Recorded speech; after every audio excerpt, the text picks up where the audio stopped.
Good afternoon, everybody. My name's Adam Steinhardt, and this is Zahn Johnson here, and we are coming at you live, the Kingdom Live show, where we talk about all things that are for businesses, social media, HubSpotters, as well as people trying to get an advantage using digital marketing. Now, Zahn, today it's all about you. Yeah, awesome. We're actually early today because your lovely daughter's got a birthday. Yeah, so happy family birthday first. So yeah, big shout out. Yeah, to the child who doesn't have Facebook.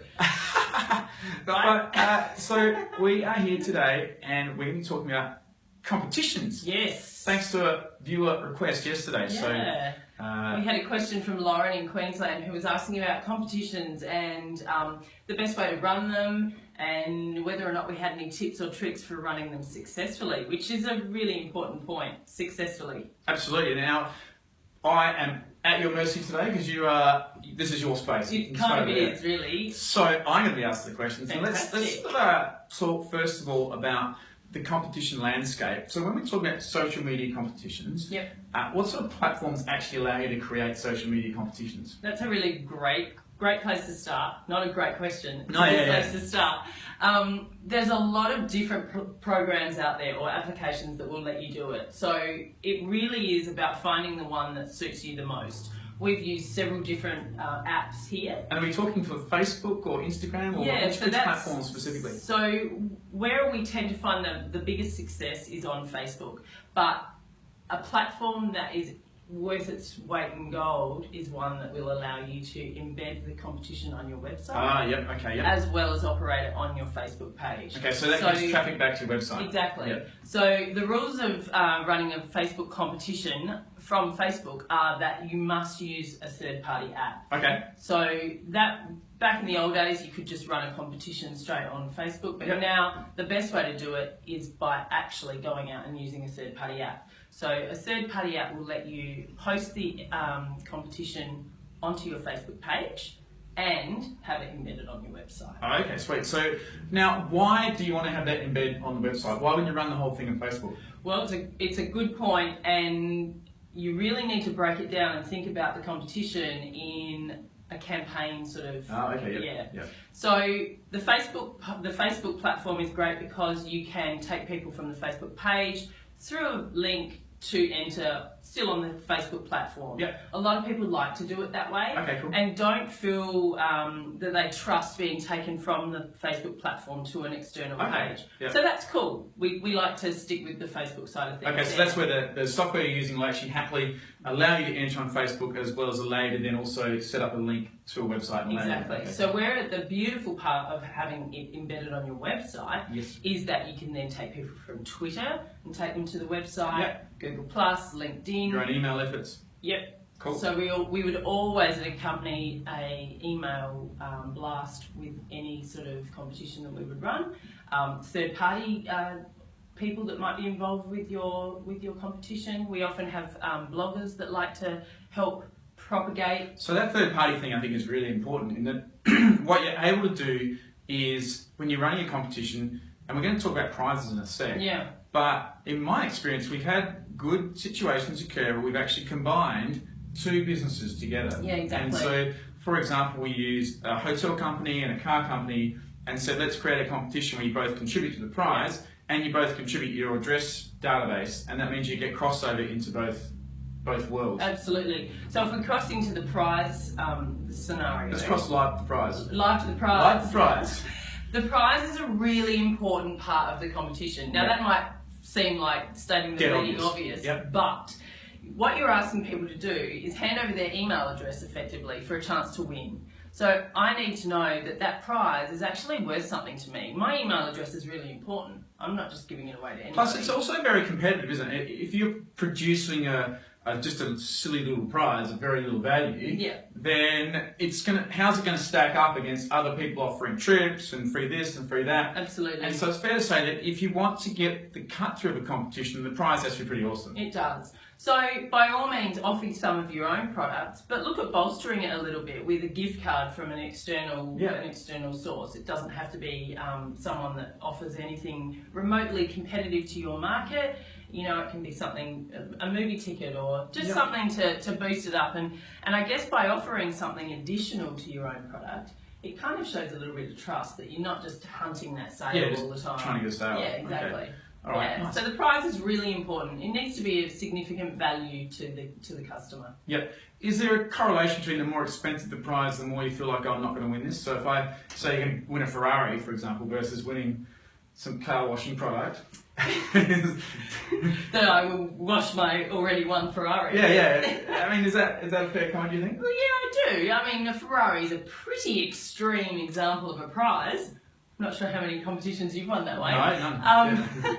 But yeah, maybe. I think that, hedging around the $200, $250 prize value is a really nice spot to sit. Great, okay. And so, for that prize value of $250, what should you be asking from your entrance? What sort of, do you have this very long form, it's got 20 questions, and you're using that as a harvesting tool for like a survey, or what do you ask for? Look, that's a challenge we face quite often because businesses really want to get as much information as they possibly can from people. So we like to look at it as a competition being, if we revert back to our funnel, a very top of funnel activity. So it's a time for really just trying to get someone's email address. Yep. So our advice to anyone who's running a competition is to always keep your barriers low.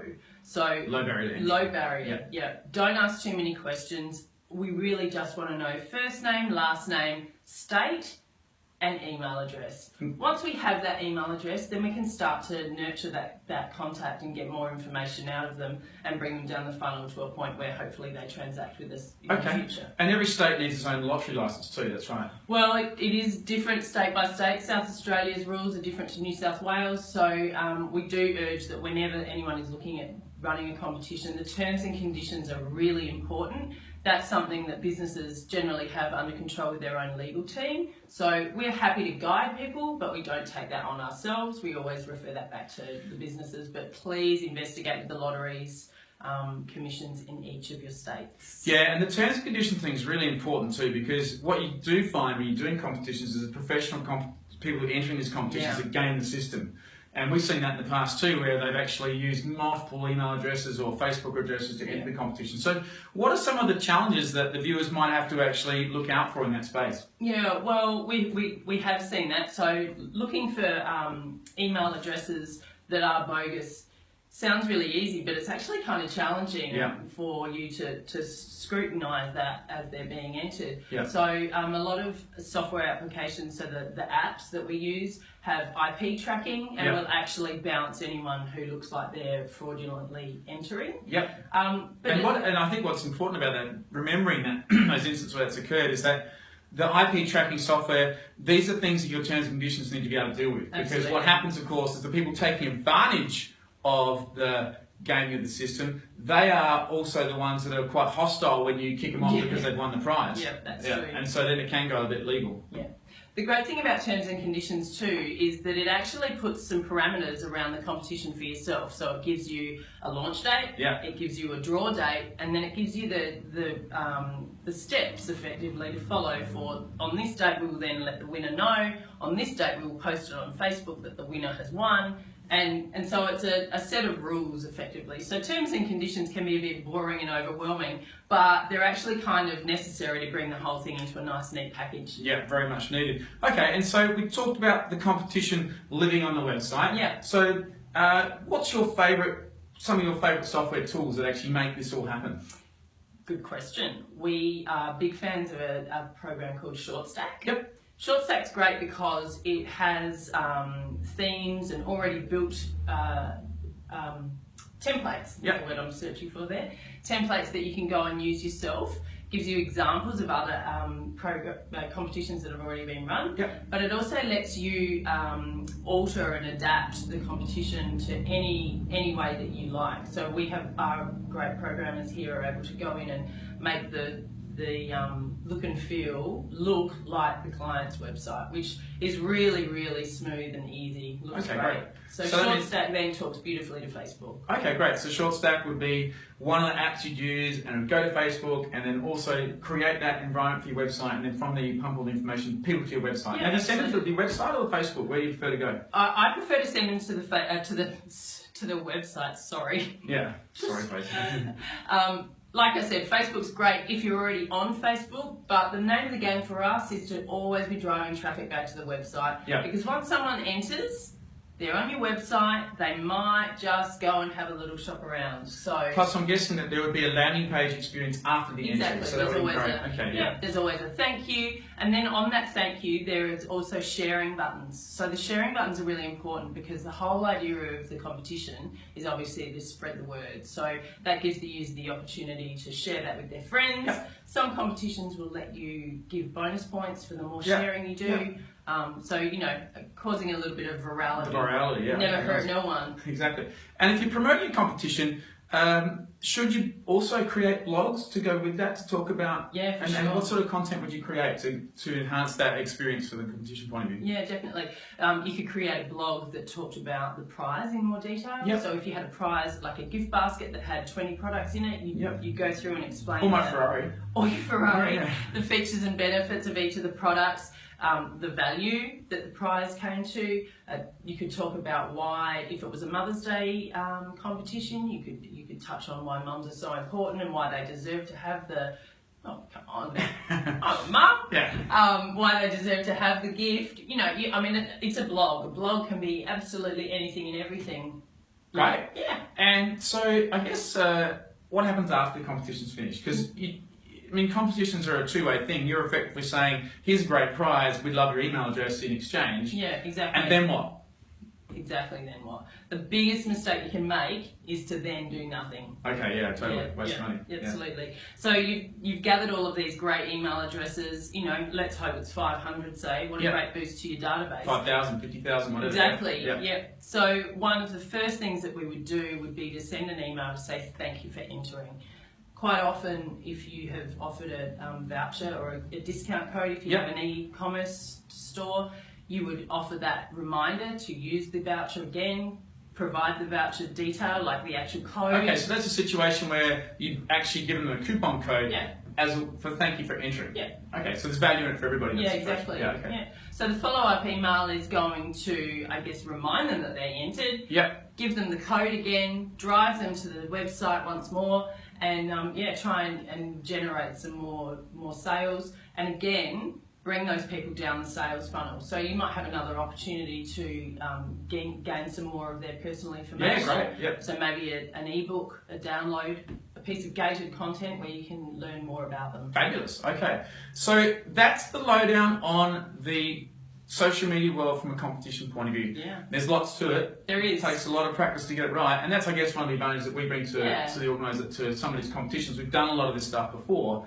And so spent some time working out what works well and what doesn't work. That's right. And it does change an awful lot too when you consider the software tools out there changing all the time, and Facebook and Instagram, these different platforms. Now, one final thing, we're going to talk about Snapchat. Because I know that we had some experience recently in San Diego with the social media marketing world where Snapchat competitions were starting to become pretty popular in the US. How do they look, the Snapchat competitions? That's a really great question. And I probably would need to do a little bit more research. But I think very experiential in terms of I'm here right now, Snapchat of something, and then shoot it out to the world. I'd love to get one happening in Adelaide. I think that would be really cool. Yeah. So you're taking Snapchat, using it, snapping it, getting it out there, taking photos. Adding it to a story, exactly. Lots of brands are starting to use stories really well. There's some really great examples with L'Oreal doing behind the scenes at Fashion Week. And, Vino Mofo here in Australia have a great Snapchat story, so we should definitely look into doing some. Great, well we've got plenty of opportunity in upcoming episodes of The Kingdom Live to investigate more and more with the Snapchat app. Now, app of the day? Yes! App of the day?